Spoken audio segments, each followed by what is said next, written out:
Hello, my name is Allison Carmen, and welcome to my podcast, 10 Minutes to Less Suffering. Today, I'd like to talk about all the uncertainty that's surrounding our children.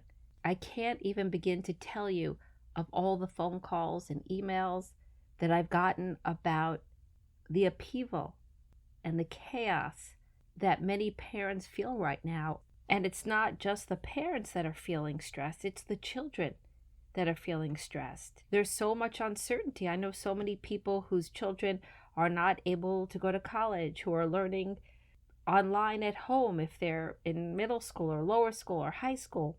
People don't have childcare available to them the same way, and it's hard for them to work. And one of the most unsettling things is that there are no clear answers right now. And that makes us feel even more scared and more vulnerable. And our children are coming to us and they're asking us, when will the pandemic end? How will things go back to normal? And again, there's no clear answer. And what I tell my children every time is I know everything will be okay. I don't know how things will work out or how it's going to happen, but we have to stay in maybe. Unless you have a great relationship with uncertainty and you could hold positive thinking, maybe is one of the best practices you could have for yourself right now and a great practice to teach your children. We all have to remember, just because we don't know the answers, just because the path is not clear, it doesn't mean that things are not okay. Although none of us want our children to have bumps in their education or to not be well or to be stressed or worried, there are so many possibilities for us to help them get through this time. And especially in the United States, a lot of us have bought into this timeline of how things are supposed to work out. Our children are supposed to go to school every year, and then they're supposed to go to college or a trade school, and they're supposed to get a job, and it's supposed to be smooth sailing. But that's not how life works, and that's not how this pandemic works. And the more we try to hold on to how things were yesterday, the more pain we're going to be in, the more chaos is going to be in our lives, and the less clarity we're going to have to make the right decision for our children. And it's one of the hardest things to watch our children stressed or disappointed or have anxiety. But we could hold this if we're willing to stay in maybe. We could recognize where they are right now, but realize that things will keep changing and things will keep opening up. And look at this as more as a pause, or a reset, or a regroup, and not a disaster and not a dead end. And when our children see us like that, they're going to be more like that. For my children, I keep allowing them to see that new opportunities will keep arising, even if they keep facing roadblocks or things keep changing. They could still be okay. I know it's hard to live without certainty and plans and knowing, but you can't fight what's happening right now. It's like trying to control the rain. You would never think of going outside and saying, I'm going to stop the rain. That's what this pandemic is like. There are so many moving pieces. We could only be in control of the choices we make for our own lives and our perspective that we choose to take. And this idea that maybe everything is still okay sustains me every day, especially with my children in this pandemic. Like every parent, I had goals and dreams for them. But just because things are not working out as planned doesn't mean that they're not going to be okay. It doesn't mean they're not going to find their way. It doesn't mean they're not going to have beautiful lives. So we just need to pull back a little bit. And we have to recognize that things have changed. But just because they've changed doesn't mean our children aren't going to find their way. And if we could stay in maybe, and we could teach them maybe, there'll be less pain and there'll be less suffering. There'll be more openness and more awareness that when an opportunity does come their way, when there's a choice to be made, they will be in this centered, hopeful, open-minded place to do what they need to do, to take the next step. I think it was Yogi Berra who said, when there's a fork in the road, take it. And I always laugh when I think of that, because you have no choice. There's a fork in the road. And so we make it like we have a choice. We make it like there's something we could do to change things. We play those games in our mind, but we can't. As I think about it, there's another great quote by Yogi Berra. The future ain't what it used to be. And in a way, when we're stressed and we're worried, we're saying that.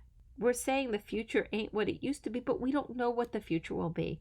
And that's the beauty of uncertainty, because things can change and wonderful, beautiful things could happen for our children. So the most important thing during difficult times is to try not to get rigid, try not to project, try to stay present, and make the best decisions we can. I'm sure some of you have your children back home with you, and you've had some really nice family time. I'm sure there have been some epic fights that hopefully you all work through, but it's a very tense time. But when there's love, people reset and regroup, and they find their way. We know we're on a roller coaster ride. We know their education and their social lives, everything is uncertain right now. But just remember, it doesn't mean things are not going to work out. And if you can see that piece, you will be present, you will be positive and happy when you can, and you'll feel sad when things come up, and you'll just be so real and so clear and really be able to support yourself and your children as things move forward. And I know I've gone over this maybe practice plenty of times, but when it comes to our children and what's going on right now, it's such a beautiful practice. What you do is write your biggest fear down. My child will not get a good education and never be successful. I won't be able to work without having childcare. Whatever issue is on your mind, and ask yourself, am I absolutely certain that fear is true? And because we're never certain about our fears, because we can't know the future, that means there are other possibilities. That means things could work out differently than we could even imagine. And sometimes those things are good, and we have to make room for the good. When we're stressed and we're worried, we're only thinking about the bad. If you allow yourself to open up to all that's possible, you could let some good possibilities into your life and some hope. And hope is all we need sometimes to carry us to the next moment. So when you recognize your fears are not certain, then you start to do maybe statements. And first you could do very broad maybe statements. Maybe everything is still okay. Maybe everything will be okay. Maybe things will get better. Maybe I can accept what's happening and my children will still be all right. And then write specific maybe statements. Maybe it's okay my child has online learning this year. Maybe it's okay my child takes a gap year. Maybe we'll figure it out. Maybe something will change. Maybe there'll be a vaccine.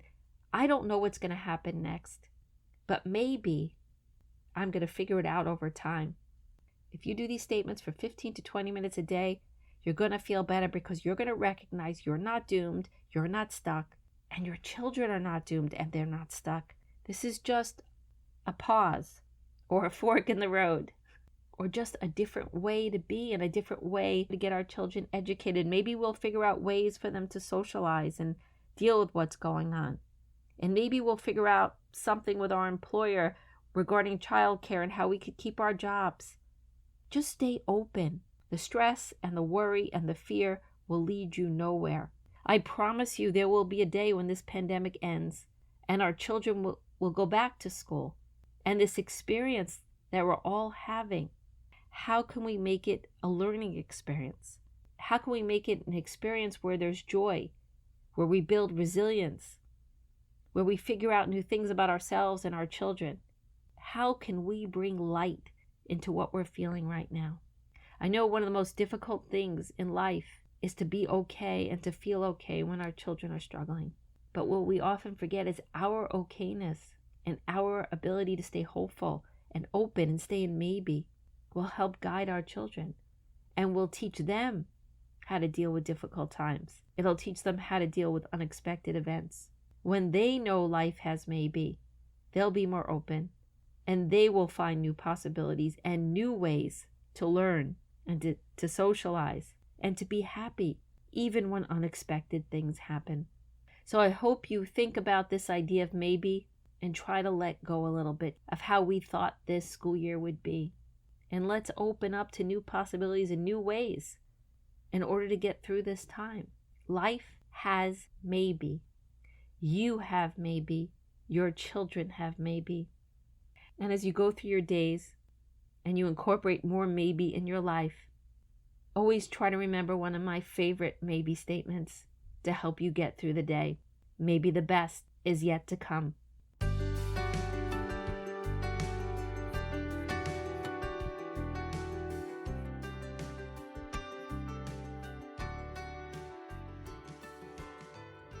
Thank you for listening to this podcast today. If you'd like to get in touch with me, you can email me at allison@allisoncarmen.com. If you'd like to buy my book, The Gift of Maybe, it's available at all major bookstores and online retailers. And if you like this podcast, you could subscribe and leave a comment.